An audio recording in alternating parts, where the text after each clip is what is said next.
Welcome, Sega fans, and get ready to jump in for some more unscripted, unrehearsed antics. It's us, the Sega guys, the podcast that Sat and Dave on the Shiro called us a little bit all over the place.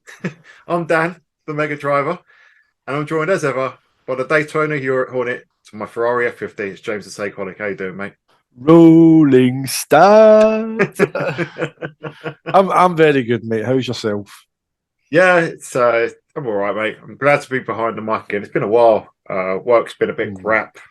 Stuff in general has just been a bit crap. I think this is the first time we're recording one immediately after a podcast going out, which is the Tom and Al episode, which will be going out next episode. It's been a while since we've been able to say that, hasn't it? Usually we kind of make jokes that, this one's going out in 4 weeks' time and this one's going out in 6 weeks' time, but no, this is the exact next one that's going out fresh off the press, as they say. So I think for the first time in a long time, I think a lot of kind of things have come together, work and kind of personal life wise, and have kind of caught up with us. So that's why we've got the buffer there. That's the whole point of it, is to build up and give us that kind of bit of play. So we hope everybody's enjoyed the Tom Kalinske and Al Nelson interview that's kind of out just now. It's going down great guns, so hopefully you've enjoyed that. But we're here to talk about a console that you often see asked, is it retro? I think it's retro. I think that's a whole discussion. But for me personally, I go by the rule, and I've said it loads of times, and I sound like a broken record on Twitter. For me, if it's got a start button, it's retro. And why I say that is because retro is, trends that are no longer current. They're in the recent past. So there is no console manufactured in the last 11 years now. I think the Wii U was the very last one that has a start button. PS4 didn't have one. Xbox One didn't have one. Switch doesn't have one.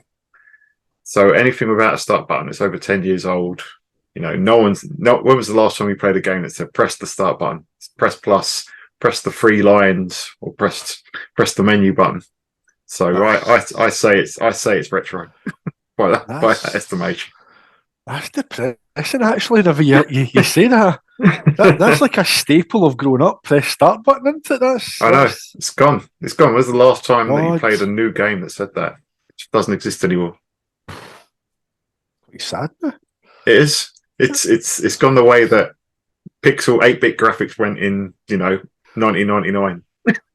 I mean, I don't really have much to come back at that. I mean, my argument was kind of ready. All I've got to combat with is that the fact it's got an online kind of presence still. It's still supported officially, albeit not with new content going on it, but you can still go on and access all your old content. So I'm thinking the fact that servers are still up, that's about as much as I've got to try and combat that. It's not retro. I think me saying it's not retro is just trying to deny the fact it's that long ago. Like the Xbox 360 is older than my marriage. Yeah, it's older than my I know it's 2 years older than my oldest child, my son. It's bad. He's doing his GCSEs at the moment. 2005, wasn't it? So December, right? It's insane that it still has, the online capabilities. It's still connected to Xbox Live. I was literally just playing mine, and last update was, 2021, which is still really recent when you think about it. Whole infrastructure is still there, so it's still going. But I think that's probably something that it really should be the norm. That consoles are supported, afterlife. Their stores are still available. Sony tried to shut down the PS3 store, and thankfully there's enough of an outcry that they kept that open. Nintendo don't give a flying fuck about anyone, so they just closed theirs. I do what they want. They're awful, And I'm not saying that because we're the Sega guys. We're a Sega guys podcast. I mean, I was playing my Super NES a little bit earlier, playing Mario World, and I love that game. But as a company, do you see that modder that got 2 years or 22 months in jail? What? Do you think that's bad? He has to pay damages of $14 million to Nintendo. What modder is this? I can't remember. He was a Switch and 3DS modder. He's got to pay back damages, 30% of his salary for the rest of his life, basically, or until he's paid off 14 million. And that's what they sued him for. For modding consoles? Yeah, for selling mod kits. So it's a little bit of a grey area, you know. Getting ROMs is one thing, but if you're selling stuff to hack modern hardware, that's a bit more dubious. But still very, very harsh. 14 million bucks. So yeah, they don't care. They don't care. Shite yourself, wouldn't you? Oh, I know. It's finished. You know what are you going to do? So far, he's paid back $175.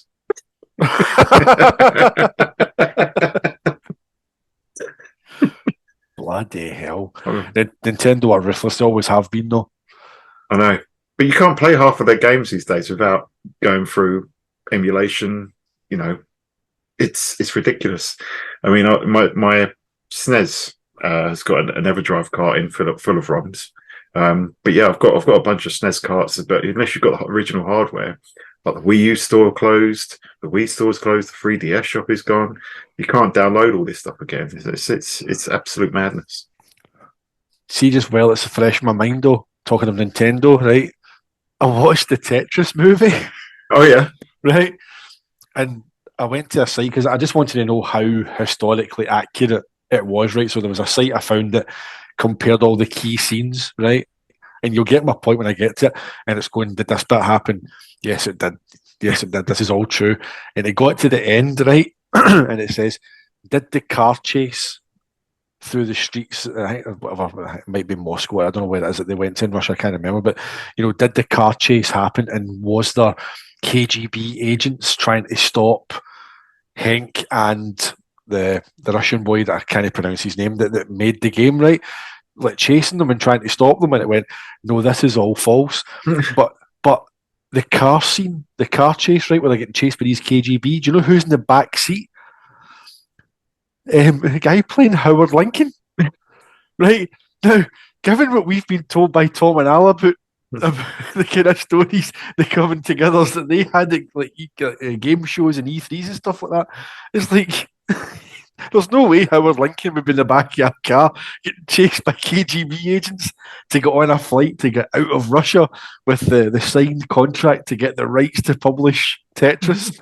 So that was a bit that was total fabrication, and I just thought the bit with Howard Lincoln getting chased by KGB agents was just hilarious. If it was Tom, I would have believed it. I don't know if you've heard his Micro Machines story. He went into the warehouse. That's right. He told us the first time we had him on. He got in and he said, was it Matchbox or Hot Wheels? That's and it, yeah, something like that. Yeah. Taxi driver took him there. Yes, I know we were going, drops him off, and it's like, no, this is a dodgy warehouse that's making counterfeits. The guy that's running the company's there, like, go, get me out of here. No, I can believe that. Howard Lincoln in the back of a car with the guy that created Tetris being chased by KGB agents, not so much. Yeah. Well, Howard Lincoln, you know, became affiliated with Nintendo for for suing people. He was a lawyer originally, wasn't he? And he got affiliated with them through Donkey Kong lawsuits. So Nintendo has got litigiousness running through its veins. Pretty much, mate. Pretty much. I mean, yeah. Sega don't seem to care. No, so far. But yeah, where were we? Yeah, Xbox 360 keeping its online store open is pretty phenomenal online store and online function. So yeah, I think that's a good counter argument to say it's not retro. But I think things like Unreal 3 as well looks very dated these days. It's not quite playing a Master System in 1999. But you've got a clear change in the visual fidelity is one thing, but visual style, games just look different stylistically these days as well, I think. I think the thing with Gears of War, if you put the first one on the 360 now, it's very grey. Yeah. Which obviously the palette suits the atmosphere of the game, but I think excuse me, the thing about that era as well, it's notorious for the piss filter. You know, all the games seem to have this kind of yellow or brown hue to them. Like I remember that was it Need for Speed's was it Most Wanted, the one that came out at launch? Was it Undercover? I think Some it of was the Most Wanted. Most was it Wanted, I aye, because think. that still goes for a pretty penny, that one Was actually it? for I'm sure in CEX it's like 40 odd quid. Jesus. And it's a launch game. But that was notorious for having that kind of hue, that browny yellow kind of I think it was John Linneman called it the piss filter. I'm not sure. I'm sure he referred to it as that. It was on Digital Foundry Retro. I'm sure it was, but aye, the Unreal Engine 3 at the time was mind blowing. Like the Oh, first time God. you seen like Mad World and all that kind of stuff, we spoke to Peter Moore about it. That it was jaw dropping, but aye, it's compared to the fidelity and the level of detail you've got now, it's night and Yeah. day. Yeah, I remember seeing those Gears of War promos and just thinking that's it. But their Aye, graphics can't get any better. how many times over the decades have we probably said that though? You know, I think I do think we're kind of hitting a certain plateau now because Yeah. like the gap is definitely generation to generation. It's narrowing now. It's more about performance and stability, I think now. Yeah, yeah. I can't remember the last game that really blew me away. There's games that look really nice in 4K, but that's just the bump in resolution more than anything else. Mm. So yeah, but yeah, I think Xbox 360 had that distinctive style that I think the thing about the 360 is it's a console that I think everyone still loves. I think who was it who writes for Windows Central? Was it His name Jez Jez. Corden? Yeah. Wrote a pretty scathing article about the Xbox the other day, Xbox in general because of this whole Redfall debacle, and said that Xbox is still riding off the fumes of the Xbox 360 era, which I I think guess it is really. that's fair. And I would go even further than that and say it's riding off the fumes of the first 3 years. Yeah, Because when Peter Moore left and Don Matrick took over, the console took on a whole different identity. It went more casual. They obviously had the Connect. You know, they went tried to kind of go down the more Nintendo route. You know, yeah, they kind of after this, they seen the success of the Wii and thought we need to try and copy that. But I think they're definitely, and I miss that kind of more edgier, that kind of edgier Xbox. I do miss that. You know, yeah, where like they would go and get like exclusivity deals away, or even like making sure they got like maybe like a timed exclusive, like you see with Grand Theft Auto 4. yeah. You know, it The wasn't an DLC. exclusive, but they got the exclusive DLC, but they got it day and date, so Yeah, they were getting it on another platform other than PlayStation at the same time, which at that time was massive. But I think Phil Spencer cares about now is reaching as many people as possible, which I suppose is a good thing in that you're trying to bring gaming to as many people as possible. The whole mantra about playing the games you want on the device you want, wherever you want to play them. It's mobile's a big thing. These things are stupid powerful now. yeah, You know, your phones and things like that, your tablets. But I do miss the kind of the drive and the kind of aggression of the early Xbox years. yeah. And you know, Peter Moore really brought the fight to Sony. And I think one of my notes has got on here is the Xbox 360 for me is my second favorite console of all time, just Aye, behind the Saturn and ahead of numerous other Sega consoles, including the Mega Drive and Master System, Sega Dreamcast. And I think that's because they were hungry. They were fighting a dominant Sony. You yeah, know, the Dreamcast came out fighting when that was released in the US, and that was fighting against a PlayStation that had dominated its generation. The PlayStation 2 was coming, and yeah, but the Sega, you know, the Dreamcast is so fondly remembered. But Sega didn't have the financial clout to carry on the fight, and obviously the Dreamcast itself was off the shelf aye, parts and stuff. Whereas the Xbox 360 had the weight of Microsoft behind it, aye. so that was it came out like a year earlier than the PS3, Yep. and was, you know, still outperforming it in terms of game visuals and frame rate. Aye. It's that aggression you talk about, that's true. It's like people were a bit miffed, I think, that they killed off the OG Xbox, and there was a feeling that get kind of kicked to the side quite quickly. Yeah. But the way they came out with the 360, mate, was just they came out all guns blazing. They got everything right, the market and the focus on the HD era. You know, how many HD ready 720p TVs were sold off the back of that? You know, yeah, I've still got my original one. You know, it's just crazy. They brought in, they ushered in, you know, that whole HD era. You know, I remember, was it Kaz Hirai went on stage, obviously, because they were, you know, the next generation doesn't start until we say it does. And it's like, then Peter Moore goes on stage the next day and it's like, you know, we're delivering the next generation of gaming right here, right now. And it's like they were just batting at each other, you know, but the 360 just had, I think for us as well, like I was 26 when the 360 came out, so you would have been far behind. You'd have been kind of early mid-20s. You're what, 3-4 years? What you're almost in your Yeah, it would have been so 22, 23. Aye, so we were in that very much bang in the middle of that core demographic. You know, who they were targeting. We were literally their target audience at that time. So everything they were doing just resonated. Was, you know, the types of games, the way the hardware was, it was bleeding edge. You were hitting a demographic who had plenty of, you know, expendable income at that time that could. Those days were good. But we will, and that I think that's why as well.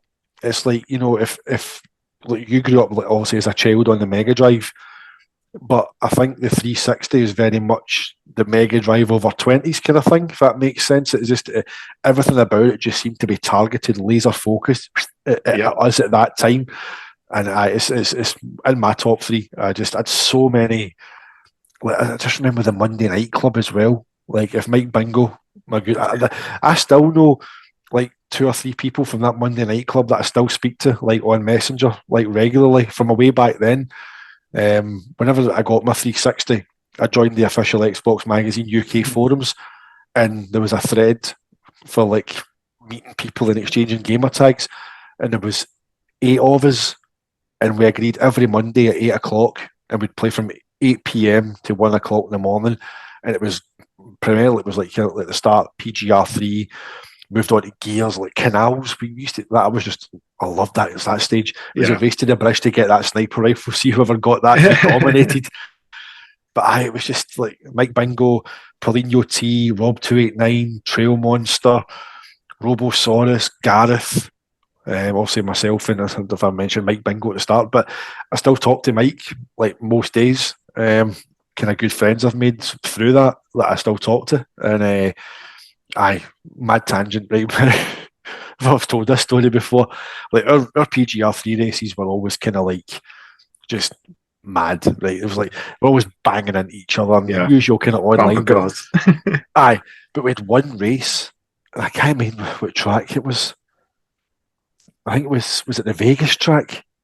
One of the Vegas tracks, because I remember seeing the kind of the way the lights were set. It was a kind of a daytime Vegas track, and it was quite tense. We were all bunched together, and this silence fell, and we're all kind of playing away. This is pure childish, right? But Gareth's wee name thing popped up because the microphone picked him up. And I'm sorry how childish this is, right? But all you heard was so me, after about 3 seconds of silence, because nobody's questioning this, I goes, does somebody just fart there? Right? And then just convulsions, and there's cars veered left and right. People just absolutely buckle. And again, I'm sorry, it sounds so childish to laugh at something like that, but it was just the way it totally broke the tension of this really. You could feel that everybody was focused. It was a really close race. So just wee daft memories like that. Just as I say, like PGR3, the gear stuff, the Monday Night Club, that's all just ingrained in there. And those memories, along with the system as a whole and everything, as I said, it was laser focused on us as a demographic. It's just it's top tier for me. Yeah, it absolutely is. I mean, I've got my notes that I consider it. You know, if the original Xbox is the Dreamcast 2, this is definitely the Dreamcast 3, and I think it's got a lot more in common with the Dreamcast. You know, you've got obviously the base console was white with very similarly coloured buttons. It was innovative in a lot of ways, especially with its online focus. Yep. it was the controller again. We've talked about before about how similar the Xbox controllers are to Dreamcast ones. And it was, as I said, it was battling a dominant Sony coming out of a very successful PS2 era. Dreamcast obviously fighting against Sony in the PS1 era. And what's really quite interesting to me is, what did the PlayStation 2 have that the Dreamcast didn't? Blu-ray, DVD. Well, what did the PS3 have that the Xbox 360 didn't? Blu-ray. So it was weird like that, and it's like you're saying, those first 3 years it had really strong first-party content. Yeah. A lot of games with Dreamcast DNA, and the Project Gotham series is MSR. Yeah. There were games on there like a couple of mine that I'm going to talk about, like Fantasy Star Universe and stuff. It had the online arcade games like Rares. It had classic Sega titles on there. Sonic 2 came on there quite early on. Golden Axe. So for me, it was as close to a modern Sega console post Dreamcast that I think that we've had. Obviously, there's nothing that's come close since. I like that. I've not even kind of clocked onto that. The fact that the Sony console that Dreamcast battled had an optical drive above, the standard at the time, and then obviously again the whole Blu-ray, and again like what Peter Moore was saying to us as well, that they knew they weren't going to beat Blu-ray. Yeah, but they just brought out HD DVD drive just to delay it, just to mess with them basically, But I like that HD DVD drive, I have to say. I seen one today actually. I was in CX. I met Sam. I was in the office today. And the first time I've seen Sam in a long time, and took a pop in, and literally they were rearranging the shelves at the retro bit, and the guy just slid an HD DVD drive around. 18 quid, mate. 18. Do you know what? You should have grabbed. I might grab one of them because they're going to be worth a bundle in a few years, guarantee it. Aye, that's something else that'll probably, the 360 section, they've rearranged the store. Because we were at the 360 section is getting really small in here, but they've kind of moved it round. It's now like your modern consoles are all on the kind of main wall, but they've now expanded the 360 section up, and it's all like £2, £2.50, £1, £3, £4. It's like dirt cheap. It's like you could really easily build up a decent 360 collection for not a lot of money. I'm like, don't do it. No, I'm out of space, so I'm not going down that route. But it's really strong. I went into CX in Milton Keynes, and the 360 section is tiny now. So is the PS3. It's mostly £1 DVDs in there. I've got to admit, like 60-70% of the shelf space is like £1 DVDs. So why are you even selling them? No one's buying them. It's just stock building up. See, whenever you're in the queue, and you're behind somebody who brings in a holdall full of DVDs, man, it's like, one at a time, check a disc, and the plastic sleeve, and you're like, I'm going to put somebody else in another till, please. It's like, just keeps bringing it, and they bring it like a buffet box set. You're there for 4 hours. Yeah. Mind you, I had to buy 2 DVDs from there recently. I ended up going on a right tangent now. We've got this 100 must-see films, and a lot of them are stuff that we've seen before, but it's like we find a random film, we have like this duck race, it chooses the film for us. Choose a film, watch it, scratch it off, like on this big poster. And we did one. It was 7. So we went on Amazon, not on there. Went on Disney Plus, not on there. Went on Sky, not on there. Like this, you wanted to buy it. So I was like, fine, we'll run the thing again, get another random film. Good, the Bad and the Ugly. Love the Good and Bad and the Ugly. Right. Go on Sky, it's not there. Go on Disney, it's not there. Go on Netflix, it's not on there. Go on. And I was just like, Jesus. So I ended up picking both of them up for £1.50 each. But so yeah, I still buy the odd DVD. But see what you were saying there about going on to different services to try and find a film. Right, this is a hell of a tangent, right? A tangent on a tangent. But the night before our wee girl was born, right? Before, obviously, my wife went in to get a elective section. So it was all kind of really planned. We knew when she was going in and all that kind of stuff. But the night before we went in, we watched Collateral Damage, right? That was the movie that was on Sky, so we just watched it, right? So it's became this kind of thing that, like, every year on the anniversary, we've watched Collateral Damage, right? So we tried to find it this year, and it was the exact same. Sky, searching COL. No, not Collateral with Tom Cruise, no. yeah. On Amazon, on Netflix. I think the only place that had it was Amazon to rent it. And I'm like, well, it's like a pure old army film, and it's like, Yeah, I know. collateral damage. I'll give you fucking collateral damage. It's like smashes the office up. Yeah, But aye, so there you go. That was a tangent or a tangent, mate. yeah, I know. But Xbox 360 though, mate. So you top three for you, top two for me. Easily. I think a lot of people would feel the same. And yeah, for me, it is the Sega console that never was. And I think Peter Moore's DNA, his fingerprints are all over it on that one. Absolutely. Aye, 100%. You know, it kind of embodied him in a way. You know, that kind of swagger, that confidence. I think it just everything about it. They'll all be back. J. Allard and Peter Moore, kind of three. That they're kind of, well, obviously there's a team behind them, designers and engineers and all these guys, but just the whole the console just kind of exuded their personalities. I felt just it had everything about it. Just kind of was bold, exciting, cutting edge. Aye, top tier, mate. Top tier indeed, and there were actually some top tier Sega games on here, which we picked five each, but just generally, I absolutely loved Sega's output this generation because they seem to have a bit of everything, almost every genre. They had a banging game on. Even tried to bring back a few classic franchises. You know, a lot of them. Some of them were hits. Some of them were misses. I think we probably had more misses than hits. But stuff like Sega Rally. I was playing that recently, and that's it's not Sega Rally as we know it, but it's a game that's pretty worthy to carry the brand name. I think it was had a Xbox arcade release of Sega Rally 3, didn't it? But then there was the because you've got retail game. You've got Sega Rally. It was called just Sega Rally here, but I think in America it was Sega Rally Revo. They called it. It was, yeah. But it has some of Sega Rally 3, but the kind of key difference between that and Sega Rally Online Arcade, which as you rightly said is a kind of port of arcade Sega Rally 3, is that in arcade Sega Rally 3 the camera is more like Ridge Racer. It's fixed, so the way it moves is like the way Ridge Racer moves, but in Revo, or just Sega Rally as it's called over here, it's more, it tries to be more like the classic camera, but it's so sensitive, like the car just fishtails like really badly. I didn't buy Online Arcade when it was on Xbox Live Arcade, unfortunately. I didn't get Outrun Online Arcade either. I only got the trials.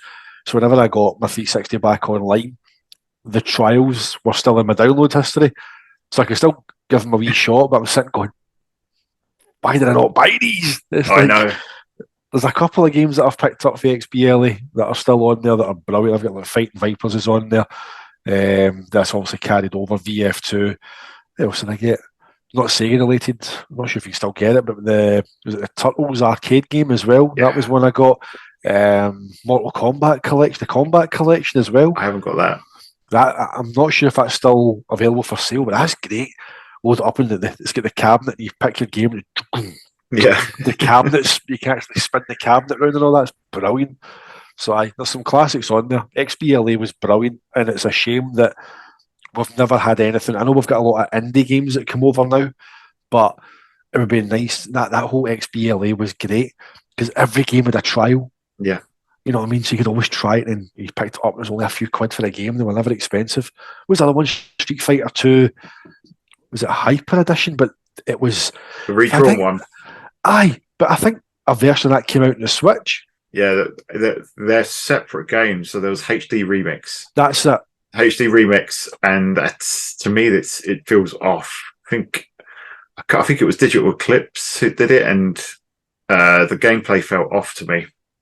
Whereas, because they basically redid everything. They redrew the sprites, full 1080p. It's proper HD, and reworked some of the mechanics. Some of the moves are different. So, E Honda's Ochio Throw, for example, is half a circle in HD Remix, whereas it's a full 360 motion in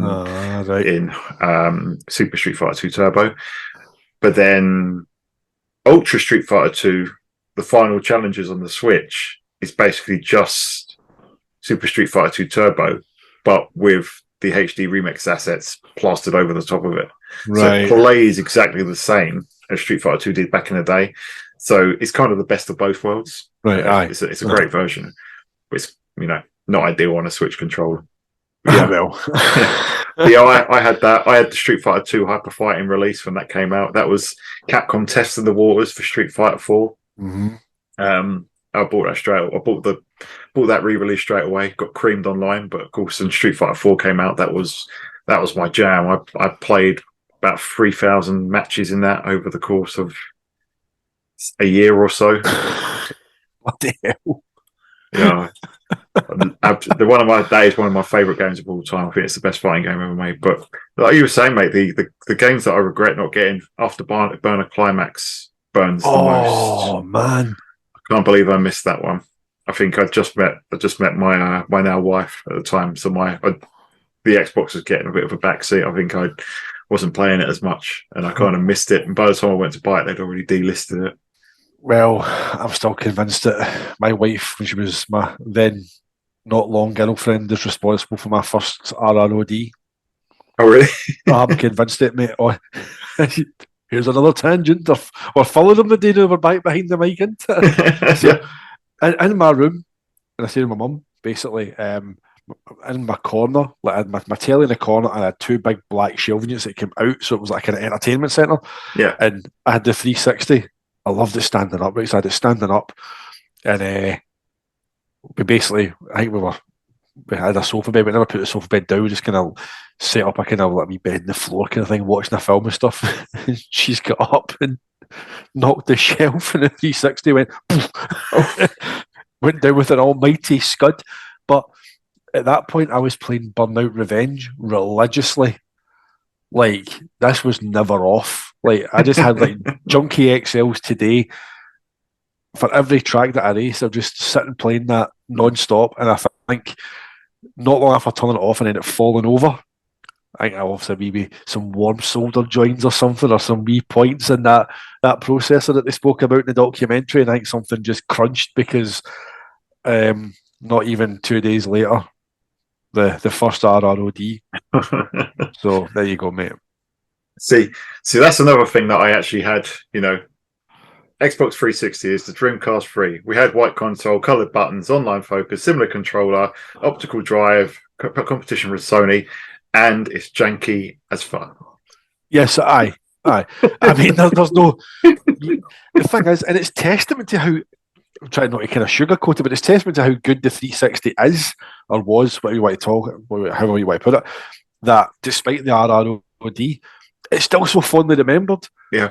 But, Dreamcast, we spoke to Tom, he Dreamcast Junkyard, and his hilarious stories, and we've heard from him personally about some of the stuff in terms of jank when it comes to Dreamcast, but 360 is right up there, mate, from trays not opening whenever in certain orientations. It's like standing up, eject.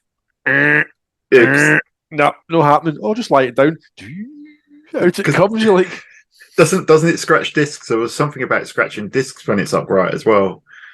About there's something going wrong with the drive.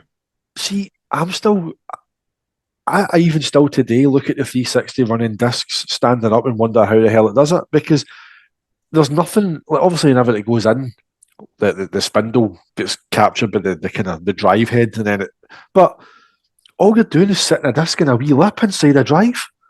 It's like, and then you think it was a 12-speed drive that was in the 360. Yeah. I mean, it's like, people going about, how loud certain consoles were, but man, the 360 was loud. And the only console I've heard louder is the PS3. I mean, that was the jet engine generation, wasn't it? I didn't have to use heaters upstairs whenever I had a PS3 at launch, mate, because you played MotorStorm for an hour and that thing was literally heating the house. It was like this at the back. It was mad. So. Oh, brilliant stuff, mate. Yeah. But I think we'll start talking about these 5 games now. I think it's nice to just talk about a handful of games that were special to us. And this is not my top 5. I don't know about you. I didn't choose my top 5 favourite games, as will be extremely evident by my first choice. They're not by any means kind of any top. I think it's just ones that we've enjoyed and ones that have kind of came to mind. I think are more. They're not favourites in terms of like if it was different, we were going for our 5 favourite Sega games on 360, a bit different, but we've just went for some personal highlights more than anything else. Yeah, absolutely. I'm going to kick it off, mate, because I think this is the one to start with. So I saw the trailers for this game and I thought it looked the most amazing thing I'd ever seen. And it was on this game, on this basis alone, that I actually picked up an Xbox 360. I've told the story before about how I went into the game store, I picked up an Xbox 360 basically on my lunch break, and I had to go to Tottenham Hotspur versus Charlton at White Hart Lane that day with the whole thing in my boot, and ended up coming home. Thankfully, no one broke into the car with this brand new console. We're sitting in the back, but came home and played FIFA till the morning. But getting the 360 was one thing. I had Rockstar Table Tennis. I had FIFA 07. I had FIFA 07, and I had Project Gotham Racing 3, and they were the entrees. The real deal was this game that I had seen the trailer for. I've still got the original trailer in the cloud, stored from my Nokia N95 that I downloaded. That game is Sonic the Hedgehog 06. I saw that trailer, and I was in love with it instantly. I even went that year, 2006, after E3, and I won this Sonic from the Sonic X character plush from a grabber machine. I loved it. And I used to think this is probably what he's going to move like moving around and stuff. And I picked up that game, and do you know what? At the time, I thought it was all right. I could tell that it was, there was things wrong with it. Because I actually went into game. I worked in Barnet, North London at the time, and my office was just around the block from this shopping area that had a game store in there, and I pre-ordered it from the game, and I would go in there 2 days before. Have you got it in? No, it's not the street day yet. I know you've got them in there, haven't you? No, you can't give them to you. Day before, it's the day before. Can you give it to me? This is how eager I was to get it. And I got it home, and I knew things were wrong. So the boss battle with Silver, for example, is so broken. The whole Silver's whole gameplay element is broken. I spent 17 minutes trying to clear one level, which was just basically using your telekinesis to push balls into pockets. But I played it through to the end, and I kind of enjoyed it, even though I knew it was really janky. And my view on this game is, when it works, it's fantastic. The problem is, it only works about 10% of the time. And I played through it twice. I played it through but I got it on release, and I played it through it about a year or two later. I was playing through it tonight, and I'm going to revise that statement. I'm going to say, when it works, it's okay, but it only works about 1% of the time. Wow. Quite a revision, mate. Yeah. It has not aged well at all, and this is a game that was not good when it released. I think playing games like Sonic Frontiers, I've been playing Sonic Unleashed on the PS3, and that's still a really good game that's aged really well. Other games in that you've seen, like Lost World, Generations, all that sort of stuff. Going back to Sonic 06 now, yeah, it's atrocious. But that was the game that I bought for my Xbox 360, and I bought it purely on the trailer alone. I downloaded the demo, which I thought was fantastic. And to be honest, that stage, Kingdom Valley, is still really good, or at least 3/4 of it are, apart from when it tries to make you play as Silver, like for one part of it. But Kingdom Valley is good. The rest of it is a mess. But it's got a special place for me. My first 360 game, and the whole reason I threw that console in my boot on that day. There you go, mate. See, well seen the comparisons with Sega consoles. It was Sonic that made you buy it. So. Absolutely, it was Sonic that made me buy it was the Sonic Adventure for the Xbox. I mean, it really is Sonic Adventure 3, because so much around its structure mirrors the Sonic Adventure games. It's just really bad. I mean, and this is coming from someone that played Sonic Adventure last year and absolutely loved it still. Aye. Sonic Adventure gets a lot of kind of retrospective hate as well, unfairly. Yeah, it doesn't make sense how much hate that gets. Nah, I love Sonic Adventure. I think there's always something special with that first level. Yeah. Just the killer whale and the dolphins and the sun glare. It's just brilliant. Yeah, I mean, there's so much. It's better on almost every level. even visually, it's a lot more visually consistent Sonic Adventure. The loading times are better, the bosses are decent, the level design's so much better, the gameplay's really tight. I think the problem with Sonic Adventure is most people have played the DX versions that are on GameCube, Steam, PS3, Xbox 360, which are really bad ports. But the Dreamcast original was brilliant. Aye.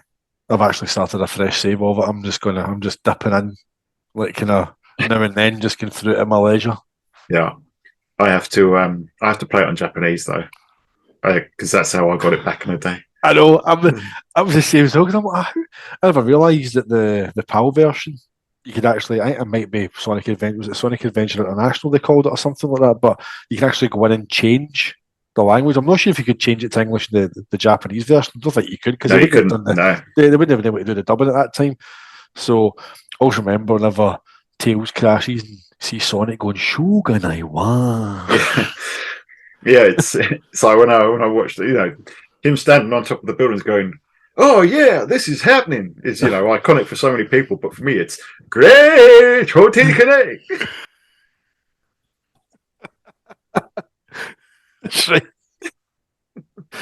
I see. You remember that? Even if the plane crashes is the bit that gets me. Oh, Shogunai wa. It's just the sheer disdain. Don't know what it was he was saying though. So, oh no, Tails, or oh no, what have you done or something? But it's like he's utter disdain in the tone of his voice. Just Oh watched man. his best mate have a massive plane crash. So, what are we going to do with you? We got to do. But yeah, that's my first one, mate. It's a milestone game for me, just because it was the game that made me get a 360, and it's infamously bad. But I loved it at the time. A little bit less now. I might play it for a SEGA guy short. There you go. I'll leave you with that one, mate. Yeah. But what's the first one that you're going to go with, mate? What's the first standout SEGA title on a 360? So I'm going straight in with a big hitter, and funnily enough, this is one that I actually had in my possession physically today, because I'd picked it up for Sam weeks ago because he's building up a 360 collection, and I was in. And anytime I'm in, if I see something, I'll message him and say, "Anything here that interests you?" And a nice immaculate copy of this game was on the shelf for £2. So he said, I'll have that. I really don't have that, and I need to have it. And it is Virtua Fighter 5. The vanilla version.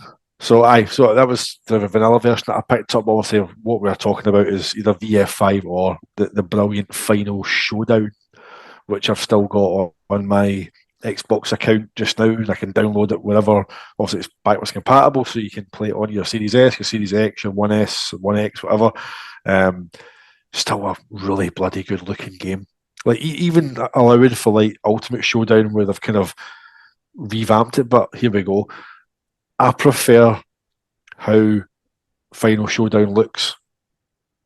I just think there's something about the fact that it's the original, it's how it was meant to look, and it still isn't a bad. It's not as if the Ultimate Showdown kind of made it look less ugly. It's still a beautiful looking game. Like some of the stages, the cage stage in the desert, like it's the kind of rock formations in the background, and then the kind of bamboo stick cage, and the sand, and it all deforms as you walk in it. The textures on like Akira's white gi, have I said that? So it's a gi, isn't it they call it? Yeah. See, that's your Cobra Kai training. See, watching that. But you can see all the kind of textures and the material, everything about it. It's just beautiful, beautiful. I still prefer how Final Showdown looks, and I think, again, going back to that kind of Sega style link, it was like almost like VF5 was coming home, because like 4 had been on like PS2, and we always felt as if 4 should have been like the Dreamcast game that never was, kind of thing. So this felt like someone was taking Virtua Fighter, and obviously I know it came out on. Sure, it came out in PS3 first, did it not? Virtua Fighter 5. Aye. So this felt like it was kind of coming back, sort of thing. But aye, just such a great version of the game. And just a brilliant entry in the series as well. It is. It's a fantastic version of the game. Now, I mean, back when the Xbox was kind of fading out, when, but Halo 2 had been and gone. Mm. And I remember being in the shop, and I was looking at it. It was like, pre-order Xbox 360, pre-order PlayStation 3, and I was like, I think I'm going to get a PlayStation 3 because the PlayStation 3 had Virtua Fighter confirmed, Virtua Fighter Yep. 5 being confirmed, and then obviously it was a bit further back, and then Sonic got delayed on it until 2007. And that's when I kind of made the snap judgment. Right, I'm getting a 360. But in the back of my mind, I was like, I need to get Virtua Fighter, and I really don't want to have to pick up a PlayStation 3 for whatever it was launched at $5.99 or whatever they launched it at. So then we got Virtua Fighter 5 on the 360, and that absolutely made my day. And that is another game that I didn't play online that much, although in the US that version is actually called Virtua Fighter 5 Online because the Xbox 360 version is based on the version C revision of the arcade board and has online play, whereas the PlayStation 3 version was based on version B. So straight away, Xbox had the superior version. But I didn't play online that much because, much as I love it, I'm not great at Virtua Fighter. But the quest mode, I spent months on dressing up Jackie in the most ludicrous costume. I think he had some big gold chain on, had like this crocodile jacket that he was wearing, had a baseball cap and sunglasses, or it might have been a cowboy hat and got sunglasses, like big aviators on, these sparkling boots. It's just like, he looks ridiculous. It's amazing. Ranking match and promotion match and first Dan, second Dan, all this kind of stuff.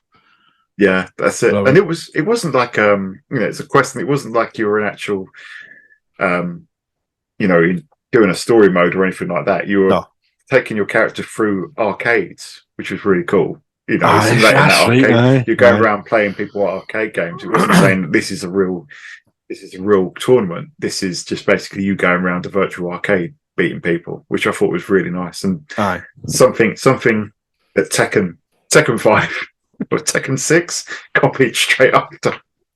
Oh, just goes back to what Max said. Tekken just does what Virtua Fighter did before it, so still can't believe we've got Tekken 8 coming, and there's still no sign of a VF6 at all.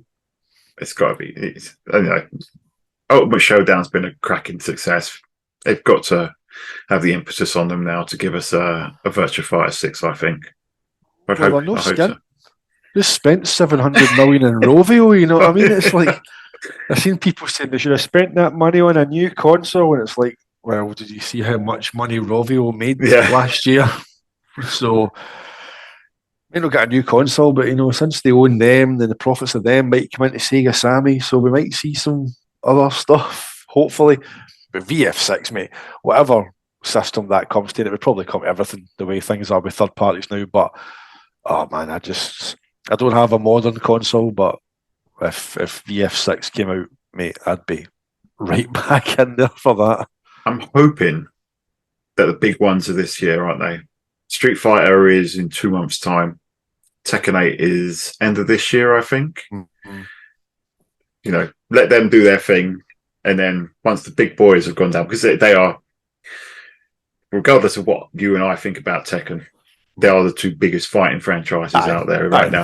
They dominate Evo, you know what I mean? So, Street Fighter and Tekken. So once they've been and gone, that should be the time to say, hey, there's a new Virtua Fighter coming. Like, yo! All 12 people in the room, yay! You still got those hundreds of people that played Virtua Fighter 3 TB in Japan. Aye, that's it, mate. No, I think a part of me that is why I love VF3 on the Dreamcast so much is because it's the only one that's never came out anywhere else in the home, and it's I love the fact it's got that little bit of Sega exclusiveness about it. It's just something, the fact that it's never came out anywhere else, it's still quite kind of unique. Yeah, give us VF6, come on. Absolutely, mate. So no, brilliant choice, mate. Next one for me is one that you did mention that you didn't pick up. No, I did not. But me, being a huge fan of it on the original Xbox, I had to pick up Outrun Online Arcade. And yeah, it was obviously, just an Xbox Live Arcade game. I think this one was 1,600 Microsoft points. Remember those? So I think it was one of the more expensive ones, but it still looks absolutely stunning. I was playing it last year for Sharka's challenge on there, That's and right. and it's absolutely gorgeous. I mean, I know you can mod the PC version of Outrun 2 Coast to Coast and get that out display and that HD, and that looks great. But you know, I think that you can see that they haven't done too much, but it looks absolutely stunning in proper 1080p. Aye. Just playing those Outrun 2 SP courses, because on Xbox I actually had the original Outrun 2. I didn't get Coast to Coast on the original Xbox. And then on Xbox Live Arcade, I got the SP tracks via online arcade. I didn't actually get Coast to Coast on the PS2 or anything else until later. So for me, it was kind of the perfect continuation from that. I mean, everything about that game, and what more can you say? Is top drawer. It looks gorgeous. Aye. The music is absolutely legendary. I think in some ways I prefer in fact, in some ways I prefer Outrun 2 to Outrun 1. I think that may be a controversial thing, but I think it's almost the perfect sequel. It looks stunning. The music's amazing. The gameplay is incredible. I mean, me and you were during that challenge, we were talking about how deep the gameplay is and how nuanced the scoring system is, and it's incredibly deep. It's an incredible game. So, and it had online multiplayer baked in. So it was, at the time I was on the Games TM forum, and we'd organise, Tournaments. Yeah, tournaments, and it's just fantastic. It's absolutely fantastic. Aye, the scoring system is really clever. You know, it's like different sizes of vehicles give you different points, and for how close you pass or how cleanly you pass, and like the rivals, if you get past them without touching them, you get X amount. If you touch them and get past them, you get a smaller amount. If you don't get past them in time, then you get nothing at all. When it's like racking up chains and combos, it goes back to that whole thing that Sega seemed to build in an addictiveness to their games, whether it's time related or score attack. Like we talked about Knights before. Like how many people just collect the orbs, go back after they've busted the cage opening, get all their orbs, and then blow up the wee kind of transport. I know it's got a name, right? It's just in my head. But you blow up the wee the idea palace. That's that, mate. Thanks very much. By the way, I was struggling there. I'm waffling while trying to find it. That's it. And then they just go straight back. But you're meant to go over the top, the kind of the zone, the kind of the gate, and then just go back round and build it up again to get higher scores. So it's some of it Outrun 2. You can get fucking stupid scores. Like you seen in Sharka's challenge, some people were getting, I think I was third in that or something, but the person ahead of me was way ahead. Just fucking stupid scores. It's like linking together all these overtakes and different styles of them. It's mad. But I'm gutted I never picked up online arcade, because proper widescreen 1080p gleaming with not that the original Xbox game looks bad, but that 360 version is just so pin sharp compared to it. It is. It's absolutely gorgeous, and I just can't sing its praises enough. I mean, the scoring is just nails it down. It's you feel like the Crazy Taxi DNA in a lot of ways. Obviously they're probably made by completely different teams, but they just feel such like Crazy Taxi. Outrun 2 is just such a Sega game. It's just when you think Sega, aside from Sonic, that's the sort of thing that you think of straight away. So, I still have that. It's been on every Xbox 360. I've got it on the Xbox 360, the Halo Reach one that I've got down there, and I'm always going to be playing it. Aye, great choice, mate. What's your next one then, mate?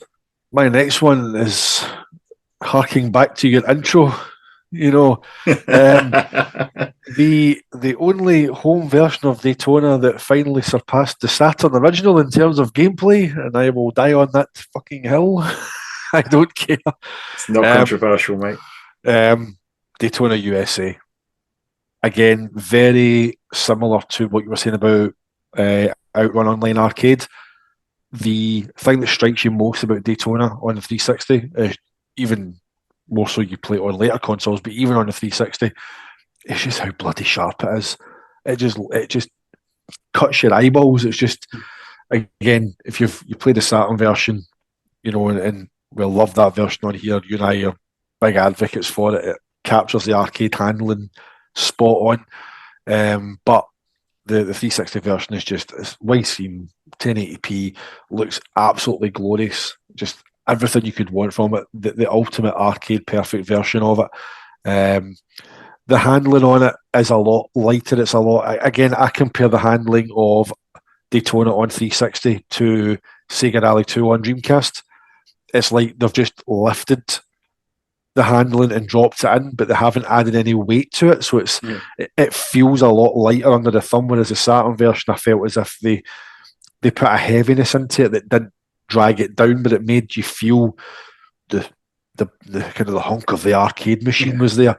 Whereas the 360 version is very light, but you put a steering wheel combined with that. I think is it maybe Carl Lavery or Videopolis on Twitter were talking about it previously, saying you've got to get a wheel for it because it comes into its own with a wheel for it. With a wheel, and the 360 wheels aren't that expensive either. So, it's such a good version.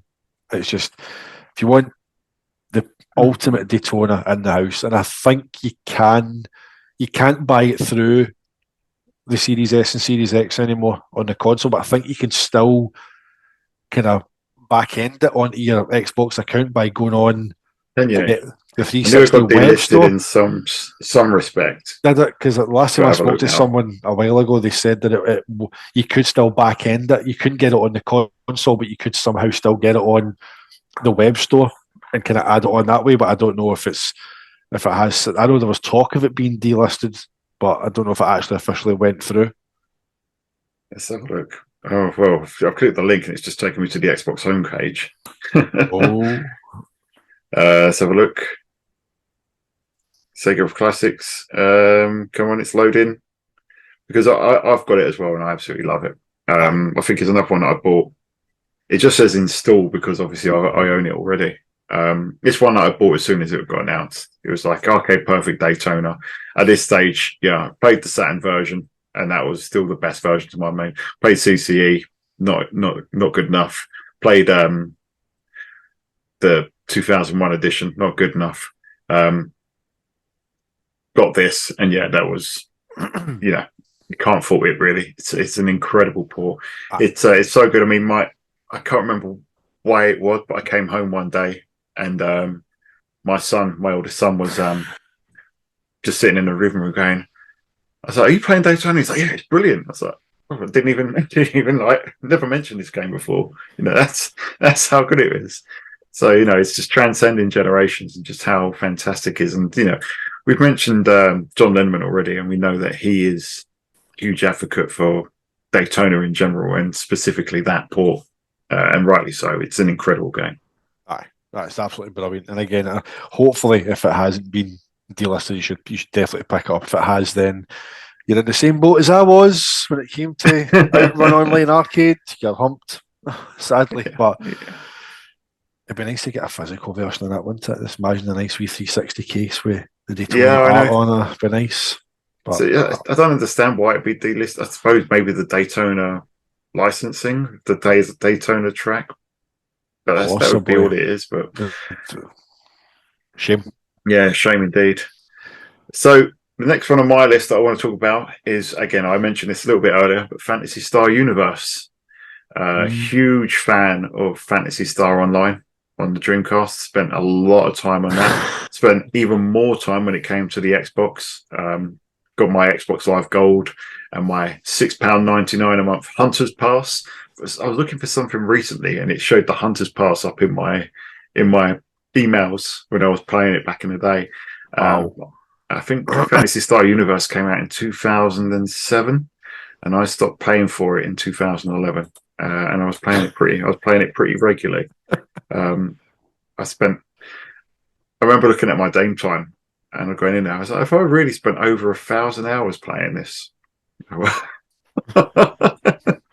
it's weird. It's weird because, and that was just the multiplayer. It's weird because it got really lukewarm reviews. Got in contrast to Fantasy Star Online, which got really good reviews, and I couldn't quite understand it. It had obviously had a single player campaign, which was it was okay. It was about 40 hours long, RPG, action RPG, perfectly fine, and I enjoyed it.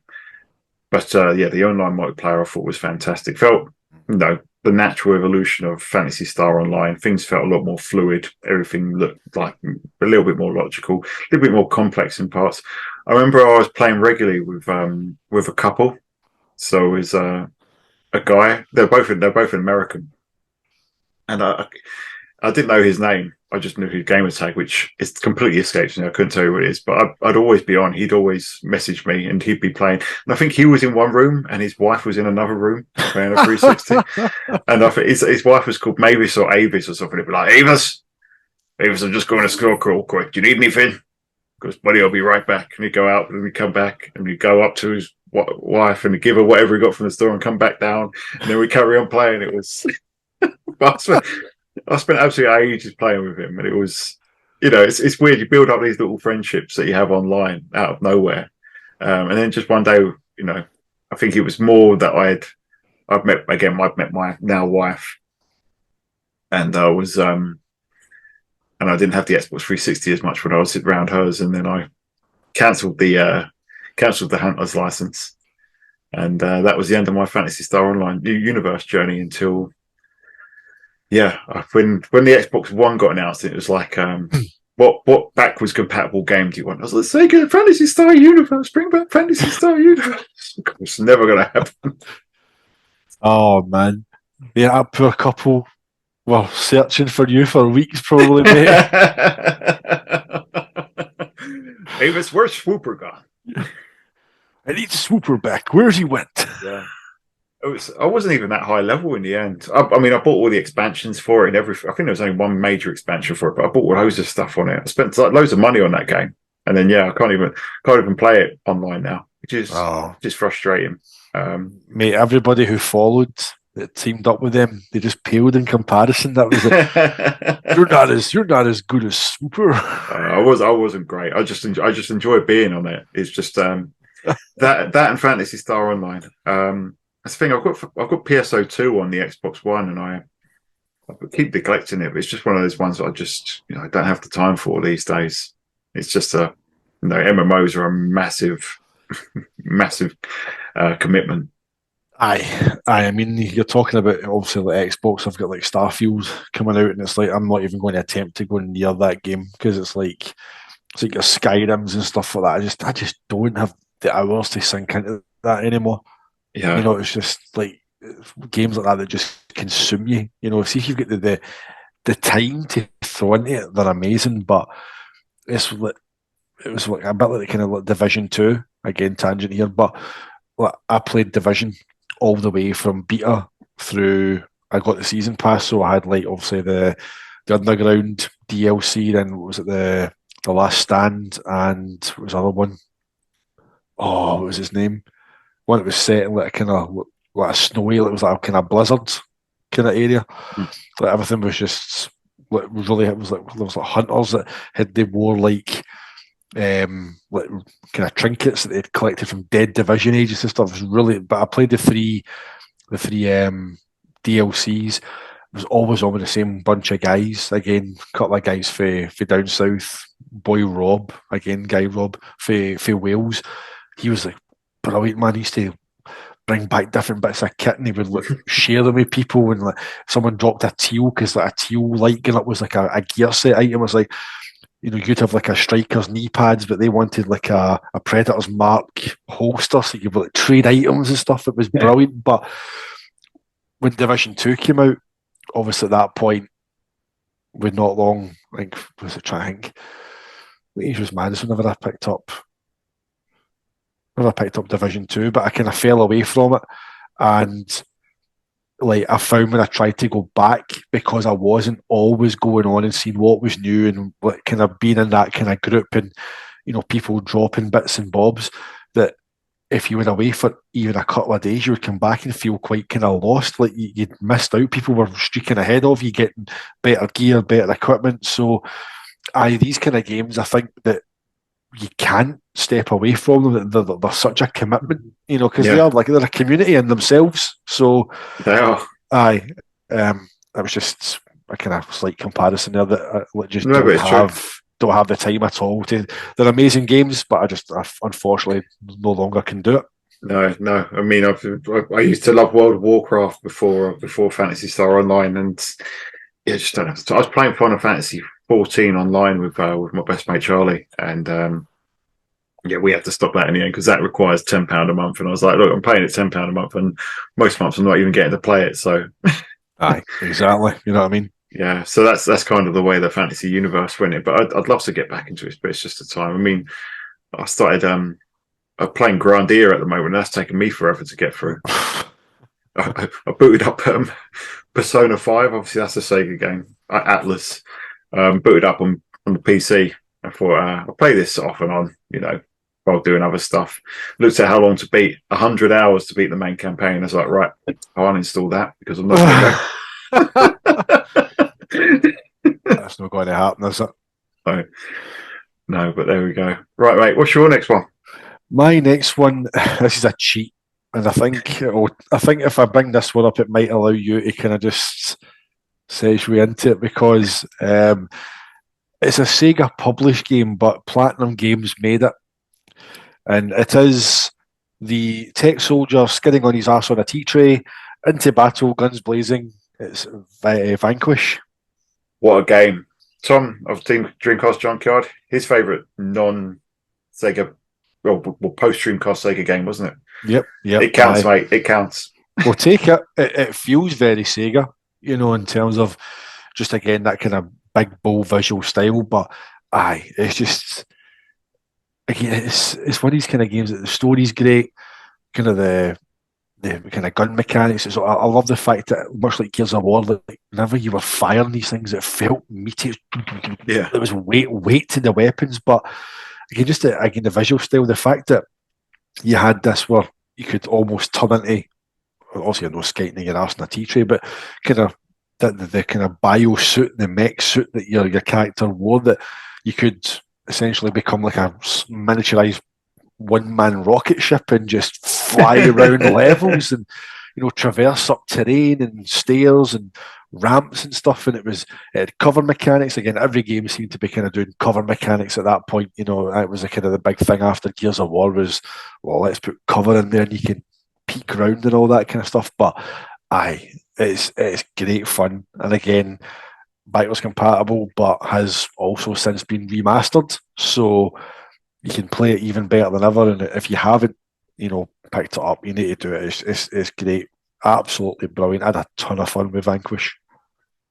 I only played it, was it last year or the year before? And I wanted to punch myself in the face. Why have I not played this game before? It is so good.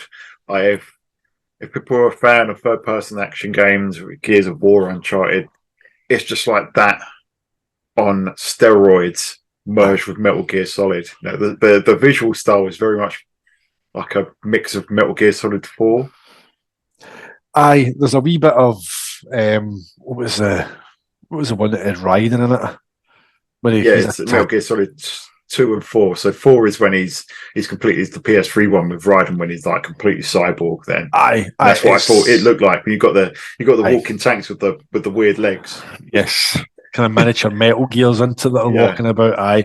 But the thing I love about it as well, you get your kind of your initial kind of cut scene, and the kind of lead character's quite kind of cocky and arrogant kind of thing, but there's no filler. Like your first stage, you run through open doors, you've got your kind of big sidekick guy, the big kind of, who looking back, the big bulky guy in the Mandalorian kind of reminds me of him. He's got a big chain gun and he's lumbering away, and then you just run up these stairs, and then like you're not even 30 seconds into the first level and you're straight in it. It's like, and it's not even as if it's like, it's not tame. You're getting right into the kind of the gunfight straight away. So, it just throws you right in. There's no holding your hand to start with. This is, press this to do that. It's just a case of no, that's it, straight into the fight.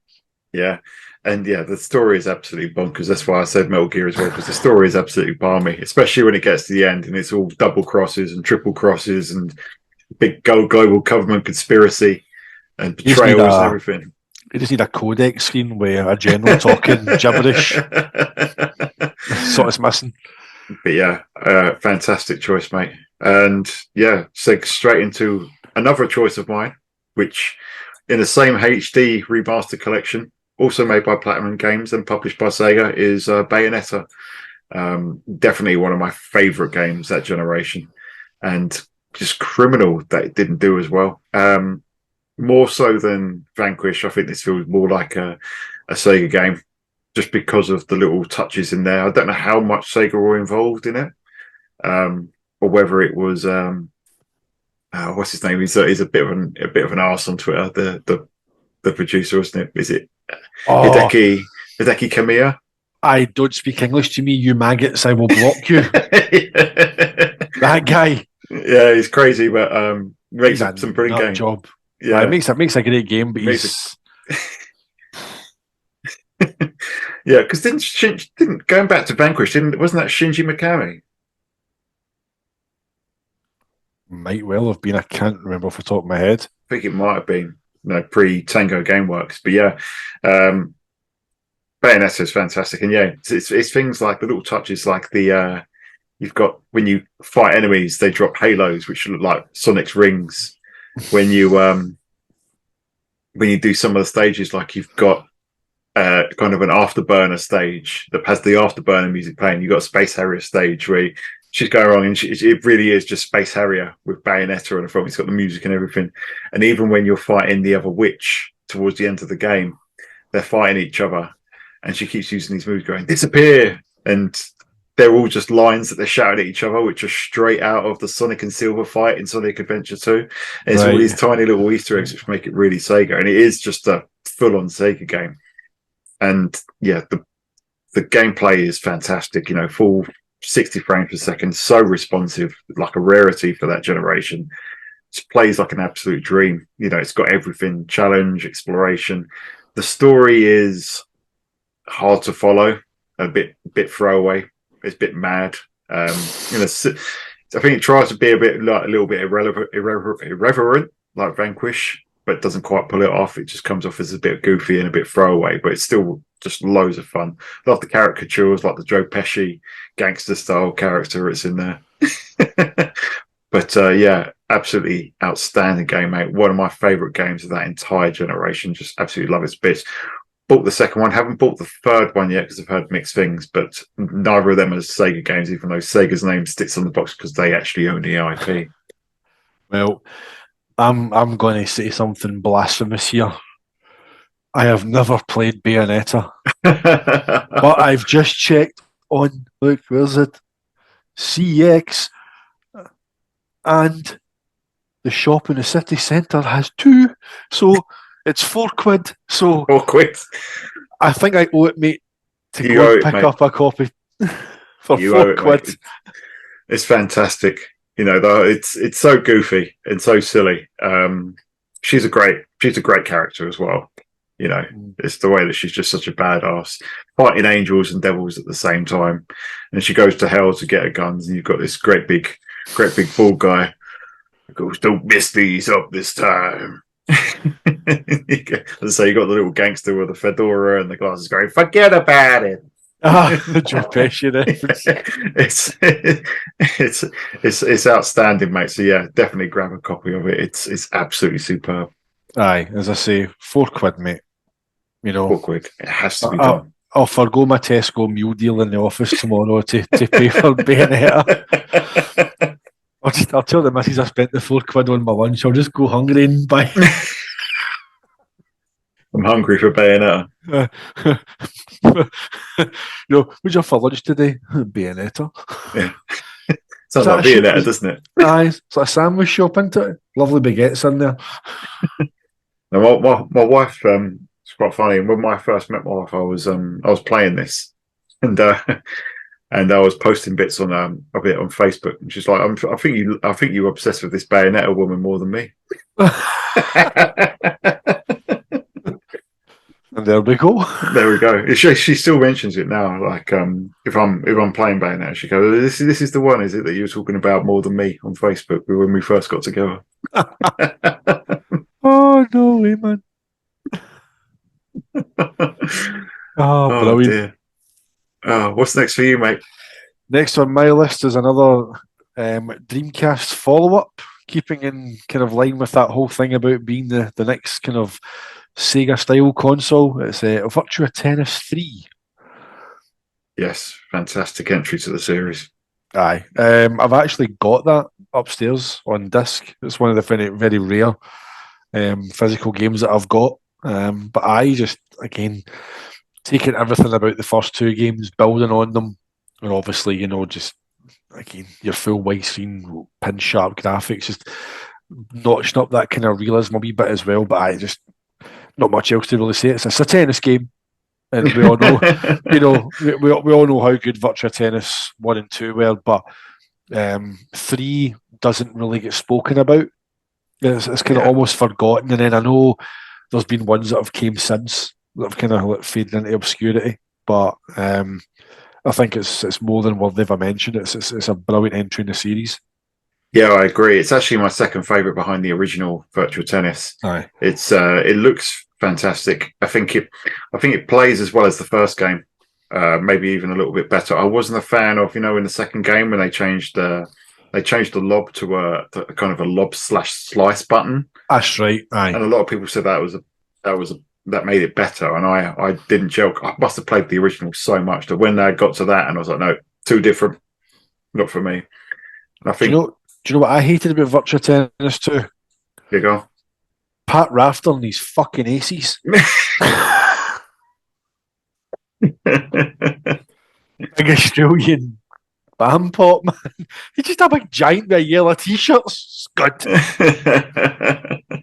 Like, cheers, Pat. But funny enough, when I was at OLL on the weekend, and when I took my son, obviously we're going through playing all the consoles around. So we're going on another tangent here. We're playing all the consoles that are out, and obviously they had a Dreamcast, and next to the Dreamcast was a big CD wallet with loads of CDRs in. Which we spoke about CDRs and what they'll do to the laser in the past, but this one was, open to the public, so probably getting bashed up anyway. But yeah, we played. So I was going through. I was like, "What do you want to play?" It's like Virtual Tennis, and part of me is thinking, I've got that at home, but whatever.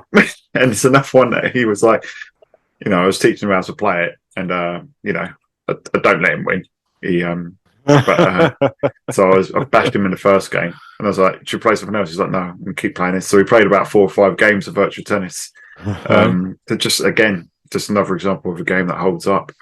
But I thought, Virtual Tennis 2 changed things a bit too much. I thought Virtual Tennis 3 brought it back to that same gameplay core while expanding everything else. I think there was more tennis players in there.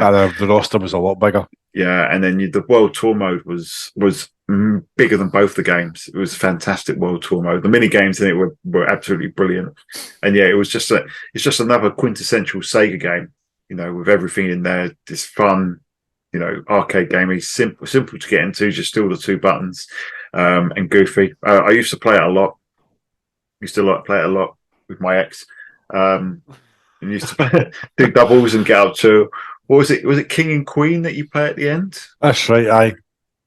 And they used to beast me every time. But yeah, brilliant game. Just on every level. Just the World Tour mode, the multiplayer, just ticks every single box. Aye, more than worthy and doesn't get mentioned enough, as I said. It's weird because I think after that they did Virtua Tennis 4 came out.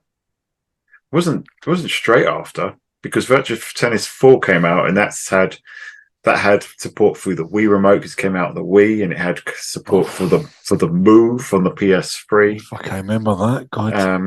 And I think it had support for Kinect as well to some extent. So it's trying to do everything. And that's a very different sort of game, and it seems to lean more into like the sort of sim area. And then you had Virtua Tennis 2009, which I think came in between the two, which was kind of just playing it too safe. So I think it was a case of where else does the series go after that? Aye. Three's the kind of last real entry, it feels like. Yeah, I think so. Aye. It's like Virtua Fighter. We could do with another one. I think it's been long enough now. Aye. Give us a new Just Virtua Tennis. just cut a line in the sand, just call it Virtua Tennis. Just Yeah, reboot it. Just start from scratch. yeah, yeah. Well overdue, mate. Well overdue. Definitely. I think we're on to our last ones now, aren't we? We are indeed. So, I was talking just now about, games that we've enjoyed together. This one that I'm mentioning now, I started with Sonic 06. I'm ending my significant Xbox 360 Sega games with Sonic and Sega All Stars Racing Transformed. Absolute mouthful, but my God, what a game! Absolutely brilliant. It's for me, it is the best kart racer, only beaten by Mario Kart 8. I don't think anything else beats it. And, probably a lot of Nintendo fans listening, maybe a lot of Sega fans even saying, "Are you crazy?" I don't think that. The thing with Sonic and Sega All Stars Racing Transformed is it's not as approachable as the Mario Kart series, but it's so deep. There's so much to it. But even then, we played loads of it as a family. So this was just when I think my son initially bought this with his birthday money. Came back from Smith's toy store with it, and I was like, oh, okay. And we played the hell out of it. Me, him, and my wife. When my oldest daughter got old enough, she played it with us. I ended up buying the Wii U version as well because you can play 4 players split screen and then one on the gamepad. Although my youngest wasn't as much of a fan then, but again, it does everything. It plays really well. There's so much to it. The transform section works superbly. The way that the games morph, the way that your ship transforms, hence the title. Yeah.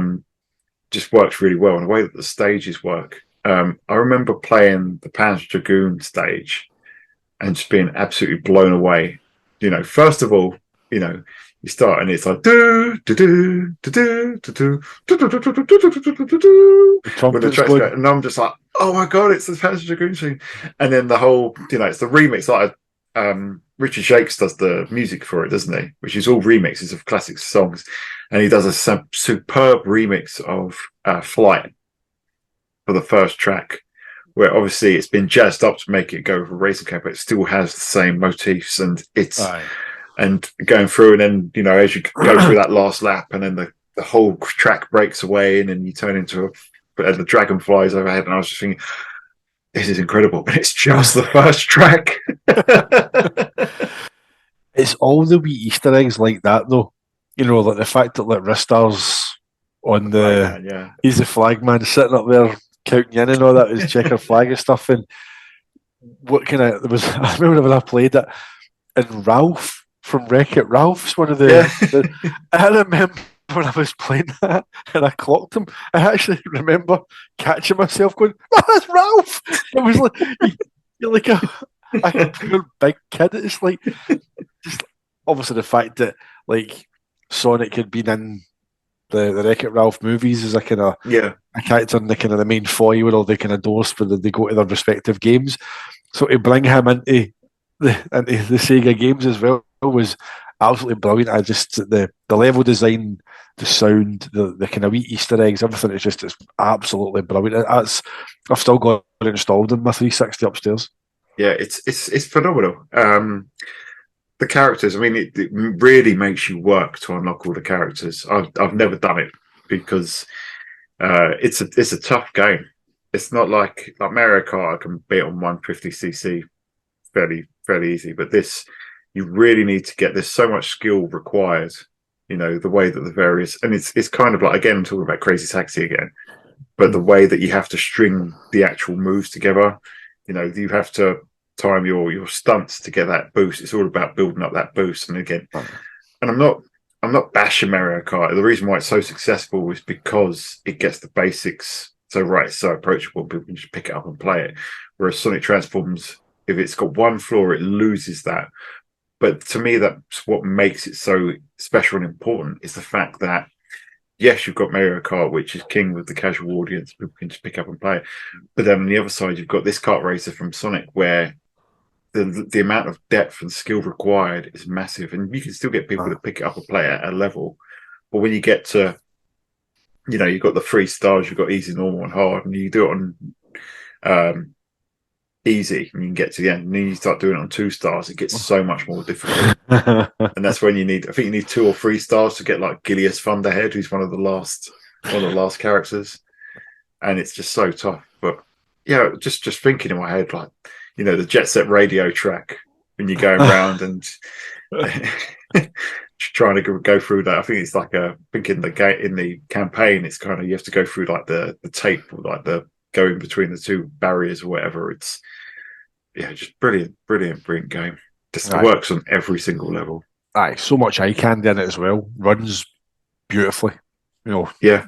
Butter smooth. Again, something that wasn't really common that generation. Yeah. There was sacrifices made in a lot of places, but brilliant game. I think it still runs at 30 frames per second, but it's a really, really good frames per second. Like, it must be per frame timing, whatever it is. I've got it on the PC as well. So only 3 times. PC to play at 60, Xbox 360 original, or that's my son's, and Wii U for the 5-player. As you say, there's just something about also the frame pace and the frame rate just keeps up, and it's something that's been brought up recently as well. Like, was it John Lineman that said something? On Twitter, like, he can handle 30 FPS. Obviously, he prefers it to be higher, but if 30 FPS is locked and that frame pacing is persistent, then like Forza Horizon 5 and 30 is just butter smooth.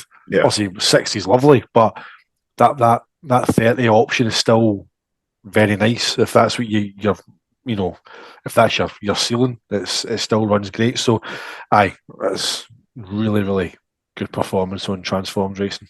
Yeah, I'm going to have to bash to bring that out now. You play a little bit of it. And your final game, mate? Well, I'm also finishing off on Sonic, and I've got a feeling you've probably played more of this than I have. And I know it's kind of lambasted. Obviously, it's now backwards compatible, and it's had FPS boost patches and whatnot on the series consoles, and it maybe brings it more to life now. But obviously, Sonic Generations, it's probably one of my favourite Sonic games. I've never played Sonic 06, but on the 360 again, I've got it installed on my hard drive upstairs. It's just bloody great. It reminds me a bit of, like, visual style wise, kind of looking at it now, like the Sonic the Hedgehog 4 episodes 1 and 2 that came out on mobile. They kind of hark back to that sort of visual style a wee bit. But the fact it kind of changes beside, you've got, it's on rails, but isn't. It doesn't feel like it takes too much of the control away from you. It just gives you enough. You kind of your side-on view, your classic Sonic view, but it's kind of drawn out a wee bit more, so you see more of the stage, and then obviously you hit kind of like your speed ramps and things, and then the camera swoops around, and you're jumping from rail to rail, and it's all over the place, and it's just. I know the frame rate is all over the place on the 360 version, but I still think because of how bloody good it looked, it was great bloody fun to play. Yeah, it really was, mate. Have I played more than you? I actually bought this on PC. So it came out 2011, wasn't it? Because it was for the 20-year anniversary. So at that time, I was stepping away from consoles at the time. Obviously, I just moved in with my now wife. And I wasn't playing consoles as much. And I bought this for Steam. My Steam count was, I think, 60 hours in this game. So yeah, maybe played it a little bit. Just a wee bit. I'm actually playing through it again at the moment on Xbox 360 in between other things. So it's just one of those games where you can kind of just load it up on Xbox Series X, quick resume it or whatever. Load it up and just play through a level. The levels are nice and they're not over long. It's like I was playing Sonic 06 just now. There's a level where you have to carry the princess through a desert stage, and it took 5 minutes. It's like, it's way too long. With Sonic, Sonic stage, jeez. the Sonic generations, you can get through them in like a couple of minutes, and it's it's kind of like Transformed. There's so many brilliant Easter eggs in there, and obviously it's a celebration, isn't it? Aye. I do think that the gameplay is a little bit janky these days. Not just down to the frame rate, but just mainly down to how classic Sonic plays, because it doesn't play like a 2D. So, but it's still one of the best 3D Sonic games ever. Especially when it's running at full pelt. It's an absolute spectacle. Aye. I mean, whenever I had like my Series X, I had it on there and it was eye-opening. I was like, whoa, Jesus, like to see it fully upgraded. It's like, oh, this was the vision for it. You know, like, okay. That's what you were aiming for all those years ago. Yeah, because it was like X enhanced, I think, and then they did the FPS boost after. So it's like, I'm pretty sure it's 4K and 60 FPS, and it looks absolutely phenomenal. Mental. So, but yeah, the stage design is fantastic as well. And though you mentioned that you don't feel on rails, and it really is one of the few 3D Sonic games where you do have the higher upper and lower paths are all really fleshed out. Whereas a lot of them, I was playing Forces recently, and that's a shadow of Generations, unfortunately. But the stage design in that really leaves a lot to be desired, whereas Forces got it absolutely spot on. Aye. No, I had great fun with it. Even though, as I say, the frame rates, I don't have any other means to play it just now, but I'll still stick it on. It's just it's on there. I think probably get more Sega games than anything else. I've got the Gears of War trilogy, and then I've just get like Final Fight, Double Impact, Vanquish, Transformed Racing, Sonic Generations, Crazy Taxi, VF5, Fighting Vipers, Sonic 1 and 2. It's just mainly, I'd say, Daytona. That's on there as well. Yeah. Sonic, I never bought Sonic Fighters. I think you still buy that. You can still buy it. It's like £3. Aye, I'll need to get that as well and add that on there. That's on the live arcade show. That's it, mate. I mean, it's a very much a Sega console. I mean, if you're not playing Sega games on the Xbox 360, what are you playing? And the only other valid answer is the Transformers games. Oh man, War for Cybertron. Those games are so, honestly, man, they're so good. I remember the first time I got that right, and I transformed, and it made I always remember my wife looking at me and saying, "What's wrong with you?" It's like, just press the button. It's fucking brilliant. Yeah. It's so much quicker than when you were a kid. It's like, they're outstanding. Yeah, the two brilliant. War for Cybertron, Fall of Cybertron, and is it Fall of Cybertron? Yeah, with the Dinobots. War for Cybertron was first, and then Fall of Cybertron's the sequel. Yeah. Like, what a fucking great games, honestly. Yeah, they're so good. They're so good. Devastation as well. So yeah, Sega games and Transformers. I mean, what more do we? Listen to us? What more do you need? Just the Transformers games, Prime. Get out there and buy them now. Let's have a look at CX and see how much they're going for. Bear with me. You buy every Sega game you touch, Megatron. That's because Sega games fuel my hunger. My hunger for Sega. I'm going to end your hunger once and for all. If you want War for Cybertron, it'll cost you £20. Oh, Jesus. If you want Fall of Cybertron, it'll be $22.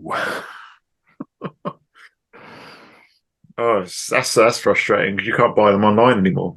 No, saying that, War for Cybertron. Well, there's one at my local CEX, and there's two in Stirling for Fall of Cybertron. So that's a wee bit of a jaunt, but I paid the £1.95 postage for that one, mate. But they're just going to keep going up. I know. I think last time I checked them a while ago, they were like 12, 14 quid, so they're creeping up. Yeah, I got War for Cybertron I think you because I sent you the picture of it saying I got it for like about a tenner or something, including postage. Aye. And the only message I got back from you was that is a fantastic game. Play it right now. Yeah, I need to go back to it actually. I've got fully on board with Devastation on the Xbox One for playing it on their Series X. I mean, that's like playing a cartoon. That one. I just looks insane, mate. Honestly, that's just every 80s kid's dream, man. You're controlling a cartoon, a G1 cartoon. Just And to bring it full circle, it's a Platinum Games game. well, there we go. So it plays exactly like Bayonetta. But mate, it's been an absolute laugh going through the Xbox 360 era. Obviously, a console really close to both of our hearts. Absolutely fantastic machine, and as we've said, just absolutely chock full of Sega goodness. Yep. Aye, brilliant console, mate. As we said, top tier. Definitely in my top three. Whether it sits at 2 or 3, I don't know. It's vying with Dreamcast for that spot behind the Saturn. But there's just, as we said before at the start, we were the core demographic for it, and it just felt so laser focused on, pardon me, what we wanted from a games machine at that time. So, obviously, there's frog in my throat towards the end of the show, talking that much.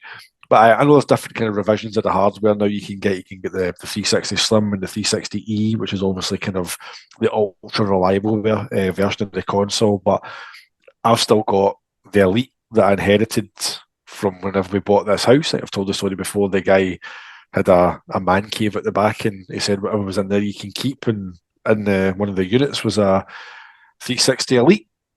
So I've opened it up and cleaned it all out. It was a bit dusty inside, but so far it seems to be kind of working. I don't want to kind of push it. I'm thinking about maybe opening it up and redoing the thermal paste, but then I'm like, am I going to annoy something? Am I going to am I just best to just let it? It's worked this long, just don't touch it. And then you get the kind of people saying, replace the paste and do this and do that, but I might just let it be. It's working fine. So I do love that OG design, that kind of concave, that breathing in look to it. It's just the hard drive sitting on the top. Just it's so iconic. So that's what I've got, and as long as it works, I'll continue to have that. Yeah, I agree. My son keeps saying to me, "Have we still got my original Xbox 360, the Xbox 360 that he had?" Because I had the 20 gigabyte model, then I upgraded it to the 60 gigabyte model because they went on sale in Sainsbury's for like 24 hours for a Black Friday thing. So I bought that, sold my 20 gig model to a friend, and that RROD'd on him. Oops. Then I upgraded the hard drive again to 120 gigabyte, same Xbox, and that started RRODing. And then when we were just 3 days before we were due to move house, someone broke in and stole nothing else. Like literally, because we were buying a new build and we had cash on the side. We had £6,000 in cash to pay for our carpeting and flooring. I had my work laptop there. I had her laptop there.